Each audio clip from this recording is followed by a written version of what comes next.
అంతేనా? 29% ఐఆర్ని వెంటనే ప్రకటించాలి. 29% ఐఆర్ని వెంటనే ప్రకటించాలి. పెండింగ్ లో ఉన్నటువంటి డిఏలను వెంటనే ప్రకటించాలి. పెండింగ్ లో ఉన్నటువంటి డిఏలను వెంటనే స్థాయి యూటీఎఫ్ వెంటనే నియమించాలి. ఉపాధ్యాయ ఫెడరేషన్ వర్ధిల్లాలి. ఆంధ్రప్రదేశ్ ఐక్యోపాధ్యాయ ఫెడరేషన్ వర్ధిల్లాలి. ఆంధ్రప్రదేశ్ ఐక్యోపాధ్యాయ ఫెడరేషన్ ఆంధ్రప్రదేశ్ ఐక్య ఉపాధ్యాయ ఫెడరేషన్ ఆధ్వర్యంలో రాష్ట్ర వ్యాప్తంగా ప్రతి నియోజకవర్గ స్థాయిలో ఈ ఒక్కరోజు నిరాహార దీక్ష ప్రభుత్వం వెంటనే ఆర్థిక బకాయిలన్నీ విడుదల చేయాలని డిమాండ్ చేస్తూ ఉన్నాం.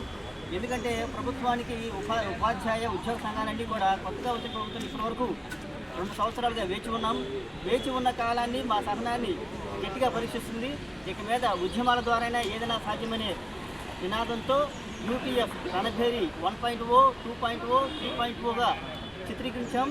అలాగే పోరాటాలు చేస్తూ ఉన్నాం. ఆ 2 రణభేరీల ద్వారా ఒక డిఏని విడుదల చేసుకునే అవకాశం దక్కింది.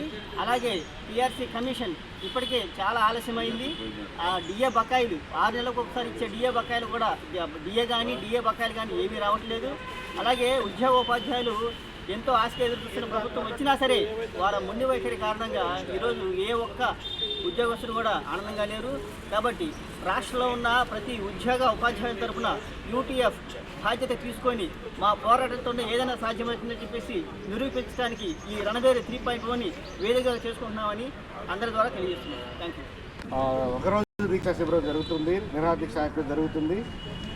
ఇది ప్రధాన ఉద్దేశము ప్రభుత్వంకి మేము తెలియజేస్తుంది ఏంటంటే ఇప్పటి వరకు పెండింగ్లో ఉన్నటువంటి బకాయిలన్నీ కూడా తక్షణమే రిలీజ్ చేయాలని, పిఆర్సీ కమిషన్ నియమించాలని, ఐఆర్ 29% ప్రకటించాలని, అలాగే ఆర్థికపరమైనటువంటి అంశాలన్నీ కూడా ఒక రూట్ మ్యాప్ని విడుదల చేయాలని, వాటి పట్ల మెడికల్ రియంబర్స్మెంట్ పట్ల స్పష్టత ఇవ్వాలని మా యూటీఎఫ్ తరఫున